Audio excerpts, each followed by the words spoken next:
الله مرشاطري وإلى العلامة الحبيب حسن بن عبد الله مرشاطري والعلامة الحبيب سالم بن عبد الله مرشاطري وإلى مؤلف الكتاب ونفعنا بعلومه في الدارين آمين.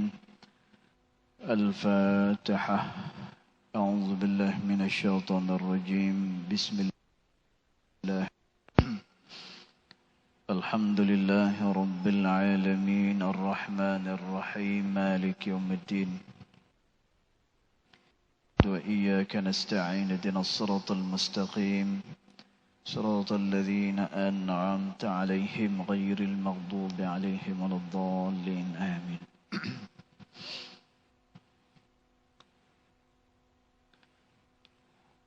السلام عليكم ورحمة الله وبركاته. Alhamdulillah wassalatu wassalamu ala rasulillah Sayyiduna Muhammad bin Abdullah wa ala alihi wa sahbihi wa mawalah. Ashhadu wa nashhadu an la ilaha illallah wa ashhadu anna Muhammadan abduhu wa rasuluh. اللهم فصل وسلم على سيدنا محمد عبدك ورسولك النبي الأمي وعلى آله وصحبه وبارك وسلم. ثم أقول ربي اشرح لي صدري ويسر لي أمري واحلل عقدة من لساني يفقه قولي أما بعد. قال الله سبحانه وتعالى في تنزيله لقد كان لكم في رسول الله أسوة حسنة صدق الله العظيم. ربي أدخلني مدخل صدق وأخرجني مخرج صدق واجعل لي من لدنك سلطانا نصيرا.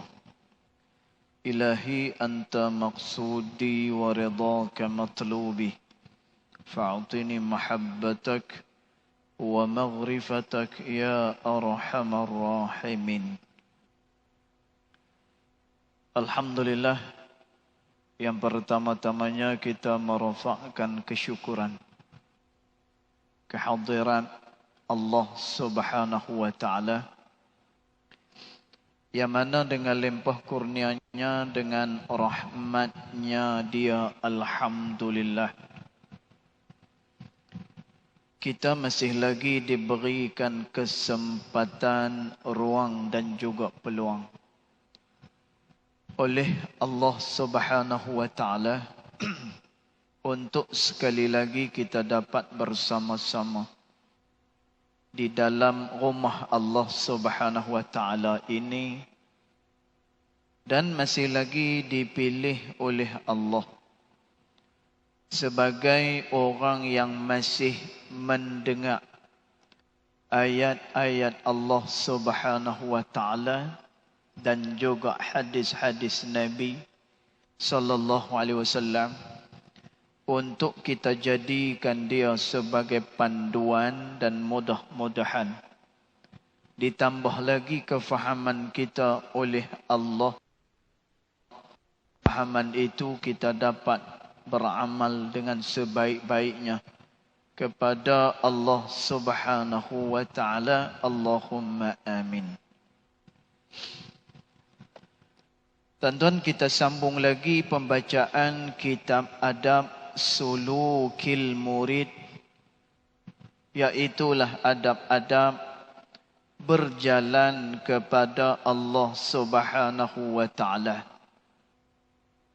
yang dikarang oleh Al-Imam Al-Habib Abdullah bin Alawi Al-Haddad rahimahullahu ta'ala.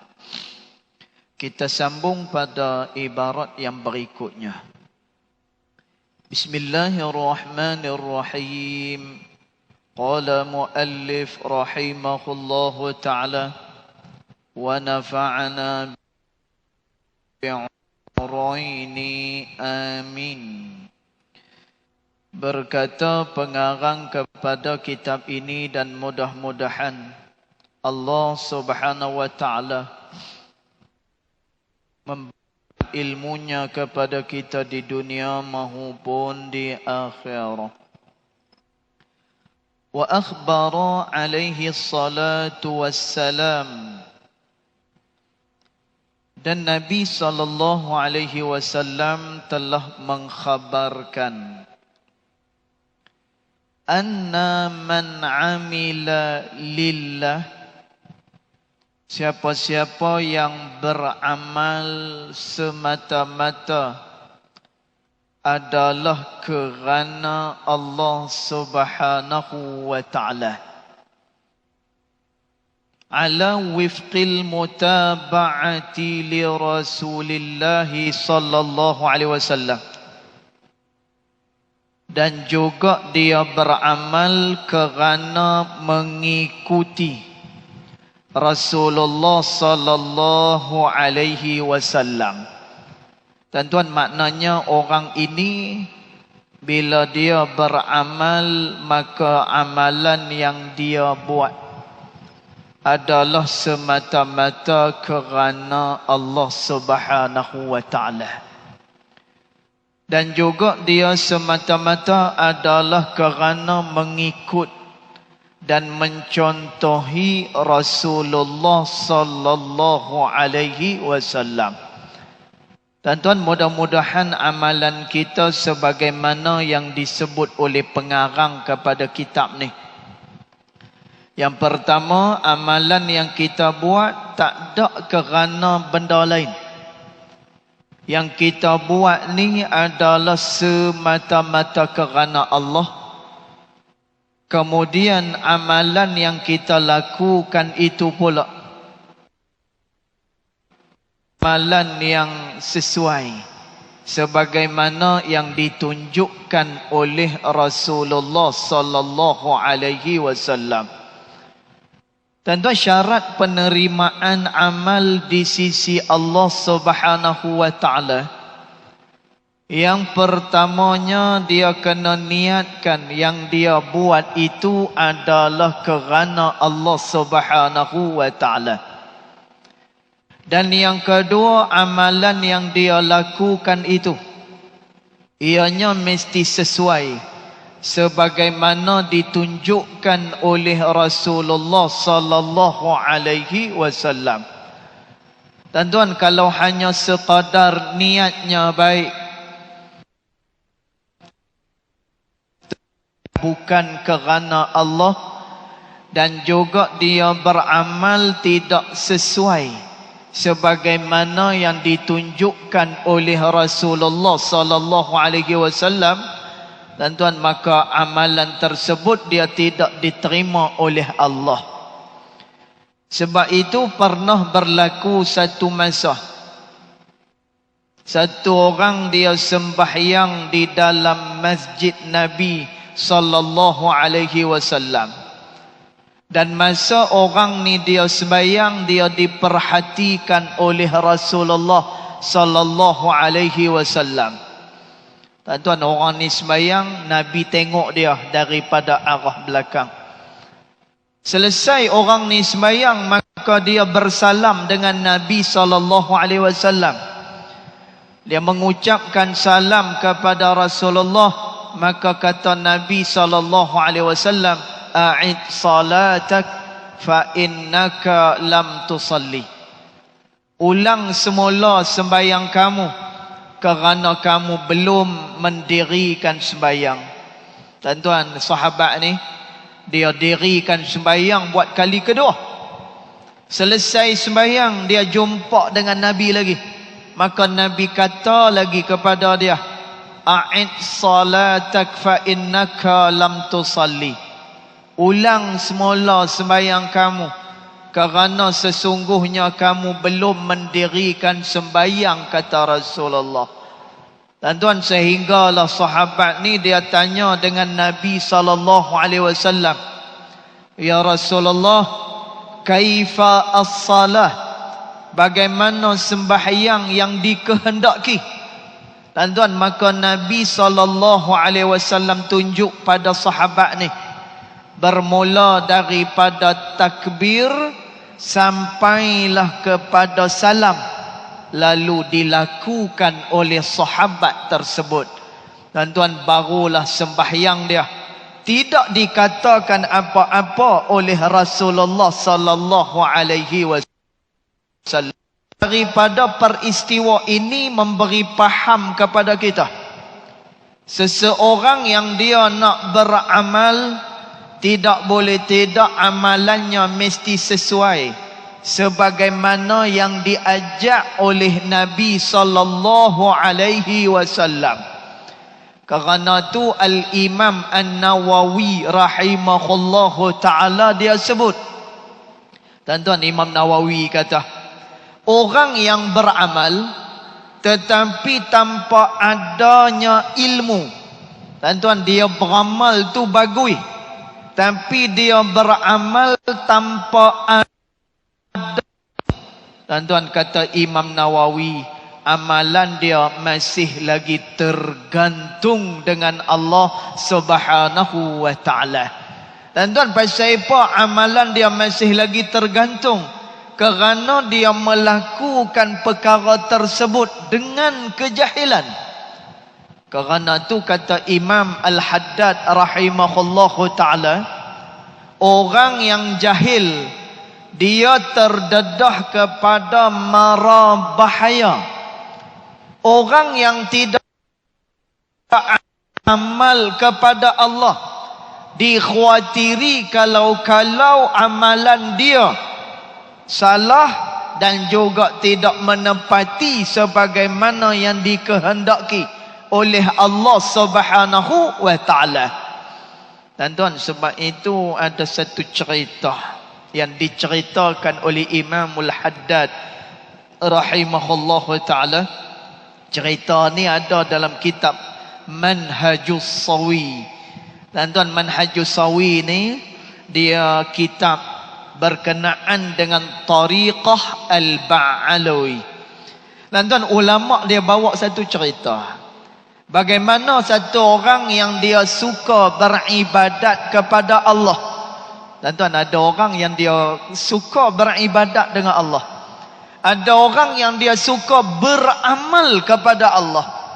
Tuan-tuan, tapi sayang, amalan yang dia lakukan itu kerana dengan kejahilan, akhirnya dia tidak menepati dengan apa yang diajarkan oleh Rasulullah sallallahu alaihi wasallam. Tuan-tuan, cerita dia, satu hari ada orang yang kuat beramal kepada Allah. Tuan-tuan, dia telah membeli seekor keldai. Tuan-tuan, kita tahu kan, keldai biasa dekat negara Arab ni kita jumpa keldai. Tapi nak jumpa keldai dekat tengah jalan, kalau kat Mekah, Madinah mungkin susah. Dia banyak dekat belah Mesir, belah Yaman, tu banyak. Keldai kita boleh tengok jalan dekat jalan raya. Tuan-tuan, keldai ni biasa orang Arab kalau dia beli, dia buat apa? Akan bawa barang-barang tuan dia. Biasa keldai ini orang beli untuk ditunggang. Tuan-tuan, maka ada satu orang yang kuat beribadat dengan Allah ini, dia telah beli keldai ini. Dia beli keldai, kemudian dia letakkan keldai dia di dalam bilik yang dia telah hiaskan dengan begitu cantik. Tuan-tuan, dia letak keldai dia dekat dalam bilik tersebut. Orang pun jadi pelik. Dia kata apa? Orang kata, hang ni beli keldai tak guna untuk buat kerja. Orang beli keldai biasanya orang suruh buat kerja. Biasanya orang guna untuk tunggangan, tapi kamu tak. Kamu beli keldai ni, kamu simpan dekat dalam bilik yang kamu hias. Tuan-tuan, apa tujuan dia beli keldai tu dan dia letak dalam bilik yang cantik? Kata si abid ini, kata orang yang kuat beribadat tapi tak ada ilmu ini. Tuan-tuan, dia kata apa? Aku beli keldai bukan kerana nak suruh dia angkat barang, bukan kerana nak tunggang keldai ni, Tapi aku beli keldai ini kerana aku nak memuaskan hawa nafsuku dengan keldai tersebut. Dan tuan, pasal apa dia lepaskan hawa nafsu dia kepada keldai ini? Kerana si abid ini, orang yang beribadat ni, dia kata apa? Dia kata, yang Allah Subhanahu wa ta'ala haramkan, kita berzina dengan perempuan ajnabi, iaitulah perempuan yang bukan daripada isteri kita, yang itu diharamkan oleh Allah. Maknanya kalau aku berzina dengan binatang tak ada apa-apa, kerana yang diharamkan berzina adalah dengan sesama manusia. Dan tuan, akhirnya perbuatan dia beritahu, dikomen oleh ulama pada zaman tu. Ulama zaman tu kata dekat dia, hang tahu tak, benda yang hang buat ni adalah berdosa besar dengan Allah Subhanahu wa ta'ala. Dan tuan, berkenaan tubuh dengan binatang ni, ada salah satu bab di dalam bab berkenaan dengan menyembelih binatang korban. Tuan-tuan, ulama dia ada masukkan bagaimanakah hukum kita menyembelih binatang korban yang telah pun disetubuhi oleh tuan dia. Tuan-tuan, berdosa ke tak berdosa dia menyetubuhi binatang? Tuan-tuan, maka dia tetap berdosa besar dengan Allah Subhanahu wa ta'ala. Tuan-tuan, tapi oleh kerana orang ni jahil, kerana orang ni dia tak menambah maklumat yang ada pada dia, menyebabkan dia beramal salah, maka kerana tu kata Imam Nawawi rahimahullahu ta'ala, orang yang beramal maka amalan dia tergantung pada sisi Allah Subhanahu wa ta'ala. Dan tuan, kerana tu kita ni sebagai orang yang mukallaf, dan tuan, kita disuruh belajar 3 benda. Yang ni wajib atas semua orang Islam, kena belajar benda ni. Dan tuan, yang pertama tauhid. Pasal apa? Kerana kita nak mengesahkan Allah Subhanahu wa ta'ala. Dan tuan, ilmu yang kedua yang wajib kita belajar, soal berkenaan dengan ibadat yang kita lakukan kepada Allah Subhanahu wa ta'ala. Dan tuan, supaya apa? Ibadat yang kita buat ni betul, supaya ibadat yang kita buat sama dengan apa yang diajak oleh Rasulullah sallallahu alaihi wasallam. Dan tuan, amalan kalau dia tak sama dengan apa yang diajak oleh Nabi sallallahu alaihi wasallam, dan tuan, berkemungkinan amalan itu ditolak oleh Allah Subhanahu wa taala. Perkara ni disebut oleh Al-Imam Ibnu Ruslan rahimahullahu taala di dalam matan Zubat dia. Dan tuan, kata Imam Ibnu Ruslan rahimahullahu ta'ala, mana-mana amalan yang dilakukan tanpa ada ilmu, mardudatun la tuqbalu, amalan itu tertolak, lalu dia tidak diterima oleh Allah Subhanahu wa ta'ala. Dan tuan, maka dalam ibadat yang Allah Ta'ala wajib kena belajar. Dan tuan, Allah wajibkan pada kita sembahyang. Dan tuan, sepatutnya dalam masalah sembahyang ni kita dah clear, kita dah sempurna dah pada bab mendirikan sembahyang. Dan tuan, pasal apa? Kerana sembahyang dia diwajibkan Allah Subhanahu wa ta'ala atas diri kita. Dan tuan, patutnya ni tak lama lagi kita dah nak Ramadan dah, tuan-tuan. No? Tapi mujaklah, petang tadi diumumkan kita Kedah hanya setakat PKPB. Alhamdulillah. No. Tapi PKPB pun nak kena jaga-jagalah. No. Kena dia buat naik kes ataupun kes dia makin teruk. Tuan wal'iyazubillah. No. Jadi macam sebahagian daripada negeri mereka PKP sebagaimana mula-mula dulu ni. Masjid pun sama, hanya setakat AJK sahaja yang boleh pi ke masjid. Tuan-tuan, sebab tu saya dah beritahu awal dulu masa mula-mula kuliah. Tuan-tuan, bila penyakit yang melibatkan orang, kita nak kena berpegang kepada hadis Nabi sallallahu alaihi wasallam. Nabi ajak, tuan-tuan, macam mana cara kita berhadapan dengan penyakit yang menyebar di tengah-tengah masyarakat kita. Ada penyelesaian. Tuan-tuan, Islam ni dia adalah agama yang syumul. Dia agama yang sangat sempurna. Sebab itu semua permasalahan yang dihadapi ada dia punya jalan penyelesaian dia. Cuma tuan-tuan, malam ni kita duk baca orang yang beramal kerana Allah dan juga amalan dia mengikut Rasulullah sallallahu alaihi wasallam. Tuan-tuan, ni problem kita. No? Kita kurang ambil tahu maklumat berkenaan dengan agama, akhirnya tuan-tuan tindakan kita silap. Tuan-tuan, maka Nabi sallallahu alaihi wasallam dia sebut la dararun wala dirar, kata Nabi. Tuan-tuan, kata Nabi sallallahu alaihi wasallam, kamu tidak boleh memudaratkan diri kamu sendiri, kata Nabi. Tuan-tuan, nak mudaratkan diri kita sendiri tak boleh. Sebab itu ada benda yang asal dia mubah. Tuan-tuan, hukum-hukum di dalam Islam dia tergantung. Tuan-tuan, kalaulah ada kesulitan-kesulitan, ada masa dia punya hukum itu akan gugur.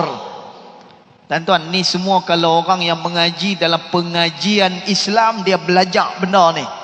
Tuan-tuan, kata Nabi sallallahu alaihi wasallam, la dararun wala dirar. Jangan kamu memudaratkan diri kamu sendiri, dan haram hukumnya memudaratkan orang lain, kata Nabi sallallahu alaihi wasallam. Tuan-tuan, maka yang tu kita dah cerita panjang lebar masa mula-mula kita buka kuliah pada hari ni. Tuan-tuan, susah dia. Mungkin ada orang yang senang, tapi ada orang yang susah apabila berlakunya PKP macam yang diumumkan hari ini. Tuan-tuan, ni mudarat yang telah pun kita berikan kepada orang lain. Tak boleh berdosa dengan Allah Subhanahu wa taala. Tuan-tuan, mudah-mudahan kita diberikan kefahaman oleh Allah Subhanahu wa taala.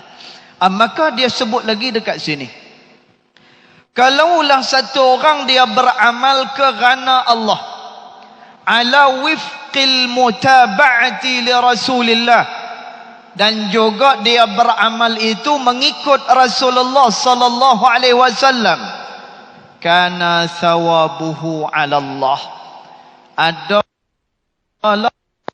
dari Allah Subhanahu wa taala, wa kana munqalabuhu ila ridwanillah wa jannatih, dan adalah orang yang beramal macam ni, dia beramal kerana Allah, kemudian dia beramal mengikut Rasulullah.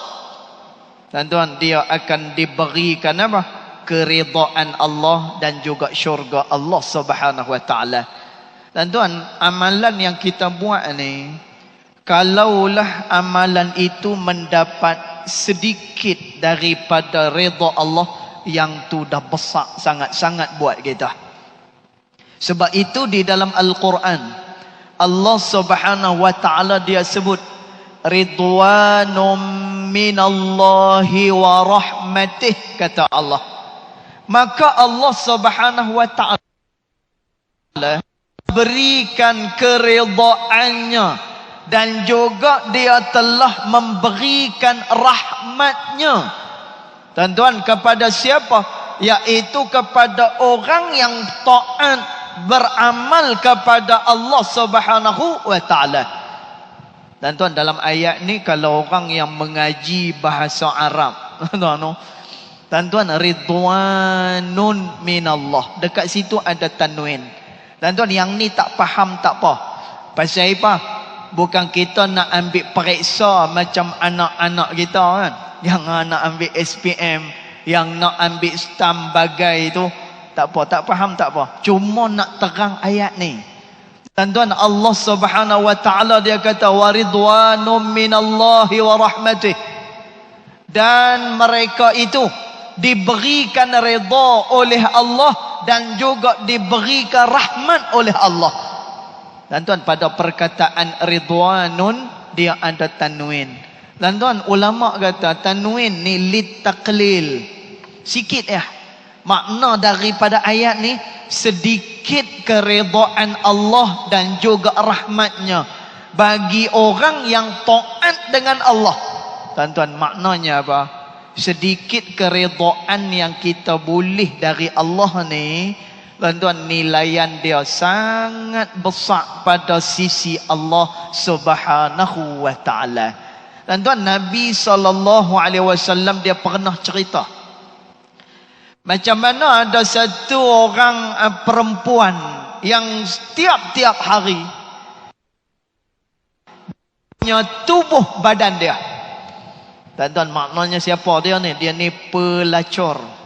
Tuan-tuan, dia jual dia punya badan dia tu berdosa tak? Berdosa besar.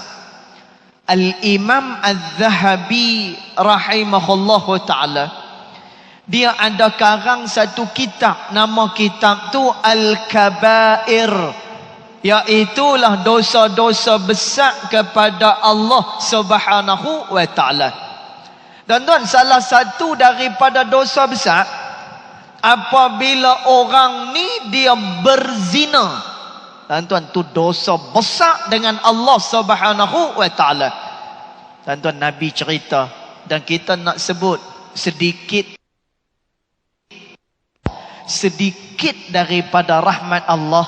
Tuan-tuan, walaupun dia sedikit diberikan oleh Allah, nilaian dia sangat besar sisi Allah Subhanahu wa taala. Tuan-tuan, Nabi cerita bagaimana ada satu orang perempuan yang tiap-tiap hari menjual tubuhnya. Tuan-tuan, bayang tengok, hari-hari dia duk jual tubuh dia.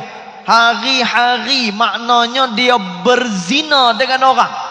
Tuan-tuan, dan berzina ni dia punya dosa dia besar dengan Allah. Tuan-tuan, tapi kerana satu hari dia nampak anjing. Tuan-tuan, cerita ni biasa kita duk dengar. Tuan-tuan, perempuan ni dia nampak anjing. Tuan-tuan, cerita ni ada pengajaran yang begitu besar dengan ayat yang kita baca. Sedikit redha dan sedikit rahmat besar dari Allah. Tuan-tuan, yang pertama dalam cerita ni adalah perempuan yang menjual tubuh dia. Yang kedua, binatang yang dia tolong diharamkan di dalam Islam. Tuan-tuan, apa dia? Dua najis yang besar, iaitulah anjing dan juga khinzir. Tuan-tuan, ni dua-dua binatang yang diharamkan di dalam Islam kita. Tuan-tuan, lalu perempuan ni dia lepaskan kasut dia, dia lucutkan kasut dia, lalu dia pun cedok air, lalu dia berikan air ni kepada anjing yang sedang kehausan ini. Tuan-tuan, anjing tu meminum daripada kasut perempuan ni. Tuan-tuan, apa kata Nabi SAW berkenaan dengan perempuan yang mempunyai perasaan ihsan ini? Kata Nabi, dia dalam syurga Allah Subhanahu wa ta'ala. Tuan-tuan, sebab itu dalam ayat yang kita baca tak sat ni, waridwanum minallah, dan mereka itu diberikan redha oleh Allah. Tuan-tuan, makna redha dekat sini qalil, hanyalah keredaan yang sedikit diberikan oleh Allah kepada orang yang taat, menyebabkan dia mendapatkan keistimewaan pada sisi Allah Subhanahu wa taala. Tuan-tuan, tapi syarat dia apa?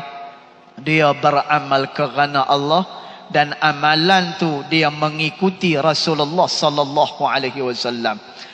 Kemudian dia kata lagi fi jiwarillahi wa khiratih. Orang yang beramal macam ni, dia senantiasa dekat dengan Allah Subhanahu wa taala, dan juga senantiasa dia diberikan kebaikan oleh Allah Subhanahu wa taala. Dan orang yang beramal kerana Allah, pertama dia dekat dengan Allah. Yang kedua, dia selalu diberikan kebaikan oleh Allah. Tuan-tuan, satu cerita berlaku kepada Qadir Al-Jailani rahimahullahu ta'ala. Tuan-tuan, satu hari dalam majlis ilmu, orang ramai tuan-tuan yang hadir ke dalam majlis Syekh Abdul Qadir Jailani ini, ramai tuan-tuan.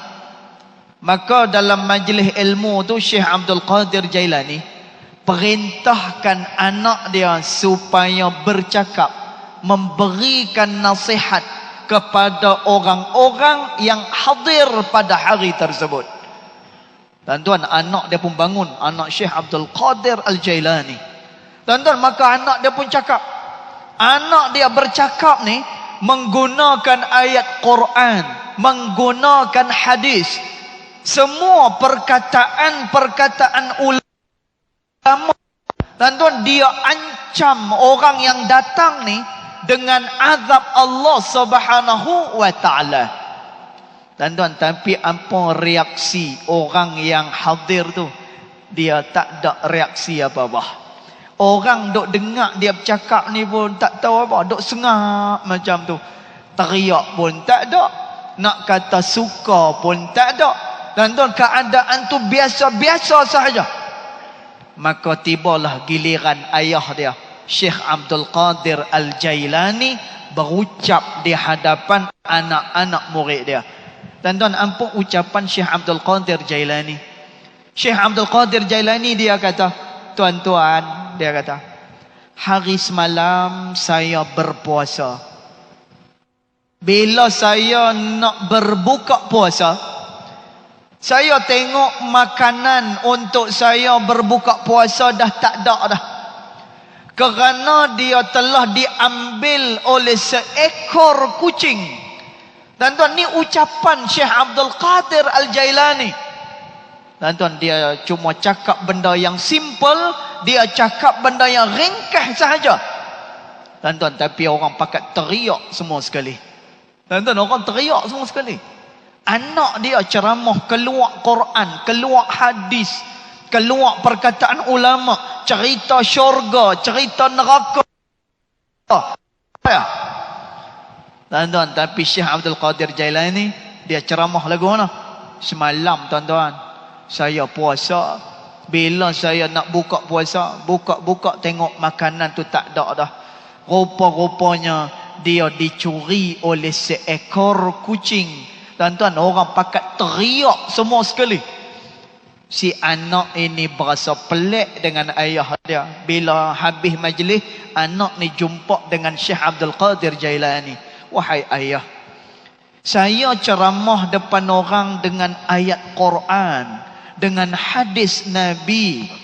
Saya bercakap dengan penuh emosi supaya orang yang dengar ni tersentuh di dalam hati mereka. Tapi ternyata mereka tidak tersentuh pun ketika mana saya bercakap. Tapi ayah hanya cakap kemarin saya berpuasa. Bila nak buka puasa, tengok-tengok makanan dah tak ada dah. Kerana dia dicuri oleh seekor kucing. Orang pakat teriak semua sekali. Wahai ayah, apa rahsia Ayah cakap biasa je tapi orang boleh teriak. Tuan-tuan, apa kata Syekh Abdul Qadir Jailani? Kata Syekh Abdul Qadir Jailani, kamu bercakap kerana kamu nak buat orang menangis, kamu nak buat supaya orang berasa takut dengan segala ancaman-ancaman kamu. Tetapi aku bercakap lillah, aku bercakap itu kerana Allah Subhanahu wa taala. Tuan-tuan, Syekh Abdul Qadir Jailani dia cerita pada anak dia, kamu tahu tak pasal apa yang depa tu teriak? Aku hanya cerita benda yang simple tapi mereka teriak. Tuan-tuan, kata Syekh Abdul Qadir Jailani, mereka duk faham dalam fikiran mereka, kita ni bila dah beramal penat-penat, kita dapat pahala nanti di akhirat besok. Bila ditimbang amalan kita, akhirnya pahala tersebut ditolak oleh Allah Subhanahu wa taala, sehinggalah kita menjadi orang yang muflis di Allah Subhanahu wa taala. Tuan-tuan, Syekh Abdul Qadir Jailani kata yang depa faham hak tu, kata Syekh Abdul Qadir Jailani. Tuan-tuan, maknanya apa? Orang yang ikhlas ni, tuan-tuan, senantiasa dia jadi dekat dengan Allah, dan juga banyak kebaikan-kebaikan yang diberikan oleh Allah kepada orang yang ikhlas. Tuan-tuan tengok Syekh Abdul Qadir Jailani, ringkas simple, tetapi mereka faham lebih jauh daripada apa yang diperkatakan oleh Syekh Abdul Qadir Jailani. Kesan daripada ikhlas dengan Allah Subhanahu wa taala. Kemudian dia kata lagi, wa anna man qasada ghairallah, dia kata, dan siapa-siapa yang beramal qasada ghairallah, maksud dia bukan kerana Allah. Tuan-tuan, wal'iyazubillah, mudah-mudahan kita bukan tergolong dalam golongan ni, orang yang beramal bukan kerana Allah Ta'ala. Apatah lagi kalau dia beramal hanya setakat nak orang pandang dia sebagai orang baik. Dia beramal hanya setakat dia memandang diri dia lebih baik daripada orang. Kata Imam Al-Ghazali rahimahullahu ta'ala di dalam kitabnya Bidayatul Hidayah, kata Imam Ghazali, kalaulah kamu beramal bukan kerana Allah, tapi kerana nak suruh orang pandang kamu sebagai orang yang baik, nak suruh orang tinggi kamu, kata Imam Ghazali, anta sa'in fi hadmi dinik, kamu sedang berjalan menghancurkan agama yang ada di dalam diri kamu, kata Imam Ghazali. Tuan, maknanya apa? Orang ni esok-esok dia akan musnah. Orang ni esok-esok dia merugikan diri dia sendiri. Tuan, dia kata, wa anna man qasada ghairallah, siapa yang beramal yang maksud dia bukan kerana Allah, wa amil li ghairillah, dan dia beramal juga bukan kerana Allah Subhanahu wa taala, kana thawabuhu wa jazaohu, dan adalah pahala dia dan balasan dia inda man tasanna'a lahu wa ra'alahu. Dia kata Imamul Haddad, siapa yang beramal maksud dia bukan kerana Allah, dia beramal bukan kerana Allah, maka dia punya balasan dia adalah di sisi orang yang dia tunjuk amalan kepada orang tersebut. Tuan-tuan, maknanya apa? Nanti pada hari akhirat, orang yang menunjuk-nunjuk amalan dia kepada orang lain, nanti pada hari akhirat Allah tidak memberi balasan pada dia. Dan bila mana nak kata kamu mintalah daripada orang yang kamu tunjukkan amalan kamu kepada dia. Tuan-tuan, apa manusia boleh beri kepada kita? Tuan-tuan, Imam Syafi'i kata, redha manusia terbatas. Kerana tu kata Imam Syafi'i, carilah cinta dari Allah Subhanahu wa taala yang tidak ada akhirnya. Manusia, dia kasih, dia redha kepada kita ada masa-masa tertentu dia. Tuan-tuan, saya ingat lagi, no. Ni sajalah tuan-tuan, nak bagi tuan-tuan nampak benda ni. Tuan-tuan, dulu masa PKP awal, PKP kan, lagi senang kita faham pasal dekat dengan kita.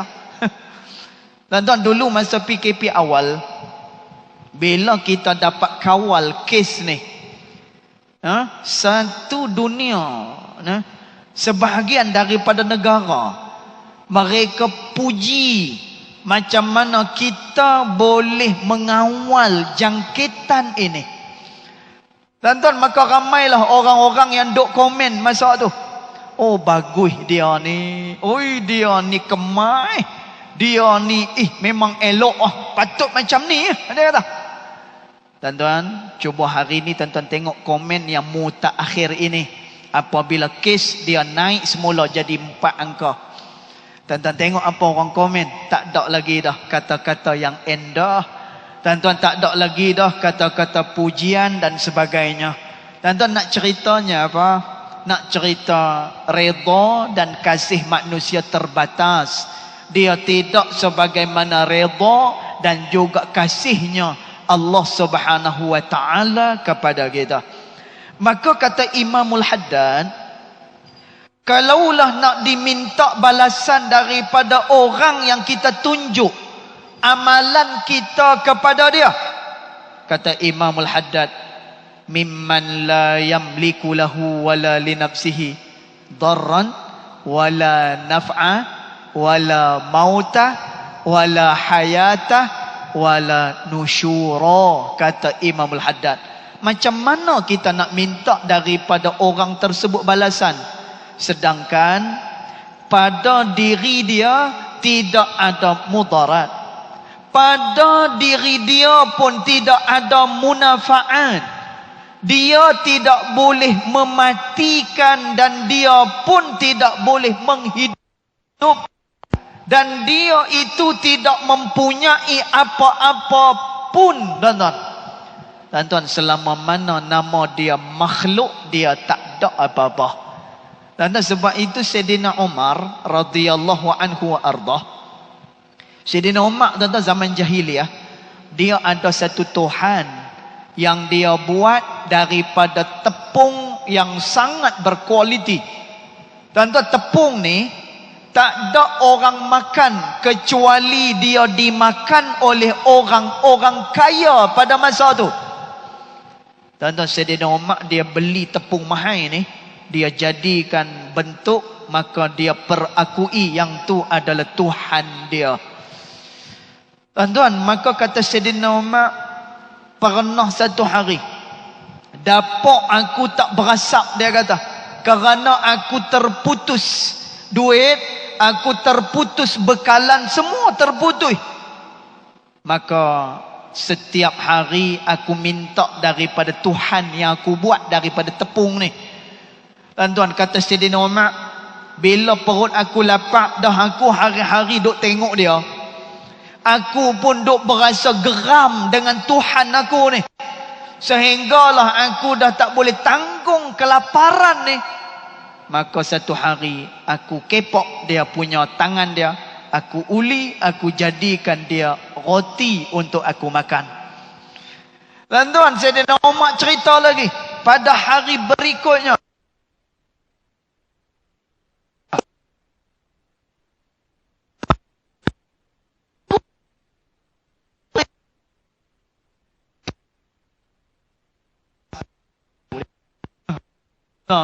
selama dia tidak boleh memberikan mudarat ataupun manfaat maupun mematikan kecuali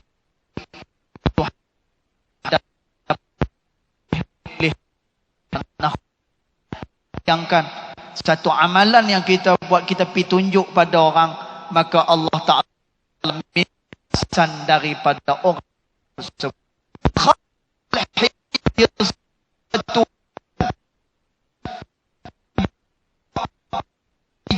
Nabi sallallahu alaihi wasallam mimil a'mal, ianya adalah kerana menerangkan seluruh daripada amalan-amalan yang dilakukan oleh manusia kepada Allah Subhanahu wa taala.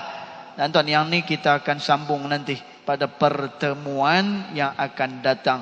Kita tak berapa banyak dah, dan kita akan habis pada bab yang pertama, kemudian kita akan masuk pula pada bab yang kedua, iaitulah sebab-sebab yang membolehkan seseorang itu dia lebih besar semangat dia untuk dia taat dengan Allah Subhanahu wa taala. Insya-Allah kita akan sambung di situ nanti.